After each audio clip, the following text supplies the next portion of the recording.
தஞ்சை பட்டுக்கோட்டை சாலை நெடுஞ்சாலைத்துறை கோட்ட கட்டுப்பாட்டில் உள்ள தஞ்சை பட்டுக்கோட்டை சாலை போக்குவரத்துக்கு முக்கியத்துவம் வாய்ந்த மாநில நெடுஞ்சாலையாகும். இந்த சாலை வழியாக தினமும் ஆயிரக்கணக்கான கனரக மற்றும் வாகனங்கள் மற்றும் பஸ்கள் இயக்கப்பட்டு வருகின்றன. இந்த சாலையில் போக்குவரத்து நெரிசலுக்கு ஏற்ப சாலையின் அகலம் இல்லாததால் அடிக்கடி விபத்துகள் ஏற்பட்ட வண்ணம் உள்ளன. பொதுமக்கள் மற்றும் சாலை உபயோகிப்பாளர்களின் தேவையை உணர்ந்து இந்த சாலையை அகலப்படுத்த தமிழக அரசின் நெடுஞ்சாலைத்துறை சார்பாக இந்த சாலையை 4 வழிச்சாலையாக மேம்படுத்த முடிவு செய்யப்பட்டது.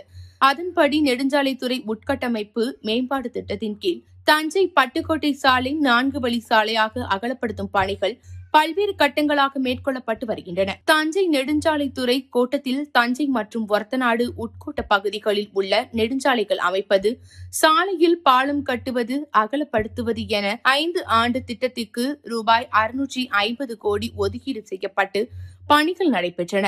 இந்த பணிகளுக்கான காலக்கெடு அடுத்த ஆண்டு பிப்ரவரி 26ஆம் தேதிக்குள் முடிவடைகின்றது. அதற்குள் பணிகளை முடிக்கும் வகையில் திட்டமிடப்பட்டு பணிகள் தீவிரப்படுத்தப்பட்டுள்ளது. இந்த பணிகள் எப்போது முடிவடையும் என நெடுஞ்சாலைத்துறை கோட்ட பொறியாளர் செந்தில்குமார் கேட்டபோது அவர் கூறியதாவது: தஞ்சை பட்டுக்கோட்டை சாலையில் சாலை தொடங்கும் இடமான கீழபஸ்தா சாவடியில் உள்ள சுற்றுவட்ட சாலை பாலம் அருகிலிருந்து பணிகள் தொடங்கி நிறைவடும் தருவாயில் உள்ளது. இந்த சாலைக்காக மரங்கள் வெட்டப்பட்டு சாலை 15 மீட்டர் அகலத்துக்கு விரிவுபடுத்தப்பட்டு சாலையின் மைய பகுதியில் தடுப்புச் சுவர் கட்டப்பட்டு தார் சாலை போடப்படுகின்றது.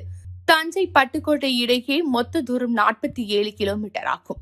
இதில் தஞ்சை மற்றும் ஒரத்தநாடு உட்கோட்டம் சார்பில் மட்டும் 33 கிலோமீட்டர் தூரத்திற்கு பணிகள் மேற்கொள்ளப்பட உள்ளன. மீதமுள்ள பணிகள் பட்டுக்கோட்டை உட்கோட்டம் சார்பில் மேற்கொள்ளப்படுகிறது. இதில் தஞ்சை உட்கோட்டத்தில் 13 இடங்களிலும், ஒரத்தநாடு உட்கோட்டத்தில் 36 இடங்களிலும் என மொத்தம் 49 இடங்களில் 6 பாசன வாய்க்கால் செல்லும் இடங்களில் தரைப்பாலம் அமைக்கப்பட்டுள்ளன.